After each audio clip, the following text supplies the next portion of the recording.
اتأخرت كده ليه؟ عملت ايه في المحكمة؟ مفيش، خلصت كل حاجة مع المحامي.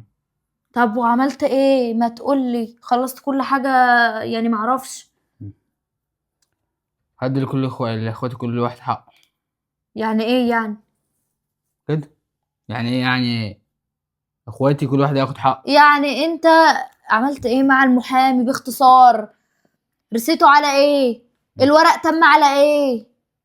عليك ويعني ايه ورقة. هتدي لاخواتك كل واحد حقه؟ يعني ايوه، ايه؟ مش شرع ربنا اكل حقهم ليه؟ هما اخواتك فاهمين حاجة؟ انت الكبير بتاع اخواتك. ماشي. اللي عنده 8 سنين دوت واللي عنده 12 سنة دوت هياخد ايه ده؟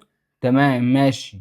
عارف ان انا الكبير بتاعهم. طب وانت اللي شقيان وتعبان مع ابوك عشان تديلهم حقهم ليه؟ وعشان انا اللي شقيان وتعبان اكل حقهم. ده عيال صغيرة يا عيال عبدو. صغير، اما العيل الصغير بيكبر طيب ولما يكبر. حق ايه لاخواتك؟ هتدي العيل اللي عنده 8 سنين و12 سنة هتديله ايه؟ زيه زيك؟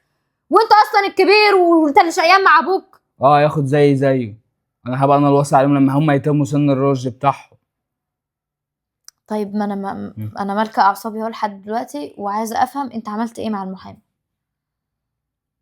رحت للمحامي وقعدنا في المكتب وقلت له كل واحد ياخد حقه. شرح لي، قال لي ما ينفعش عشان هم عيال صغيره، يبقى انت الوصي عليهم لحد ما يتم سن الرشد اللي هو 21 سنه. يا عبدو اسمع مني، انا بقول لك مم. الصح. الفلوس دي خليها ليك لوحدك، والمشغل بتاع ابوك شغله انت. اخواتك لهم ايه؟ اخواتك عيال صغيرين يعني لهم. ولما يكبروا. ازاي يعني؟ انت عايز تفهمني شقاك وتعبك. اما اخواتك عملوا ايه اصلا؟ اخواتك عملوا ايه عشان ياخدوا زيهم زيك؟ ما عملوش حاجه. انت اللي شقيان مع ابوك الله يرحمه. ولما العيال دلوقتي يكبروا يصرفوا منين؟ لما يكبروا يبقى يشتغلوا ويصرفوا على نفسهم. ومصنع ابوهم ومصنع ابوهم اللي موجود ده يروحوا يشتغلوا عند الناس يتمرمطهم. انا مش عايز العيالين دول يطلعوا زي يتمرمطوا من صغرهم. اسمع مني يا عبد، انا بقول لك الصح عشان تبني مستقبل ابنك.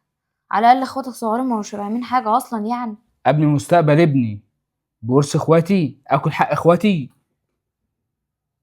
وده شرع ربنا يا انت ما بنت انتش الناس. هتلاقي اللي يكلمك. رد عليا. هما صغيرين، ما انتش هتلاقي اللي يقف لك ولا يكلمك. يعني الحاجه اه معاك وبتاعتك اهي. انت بتقولي ما فيش حد هيقف لي او ما حدش هيقف لي، صح؟ لا، في ربنا كبير، ربنا شايفني. وغير كده ابويا موصيني على العيال قبل ما يموت.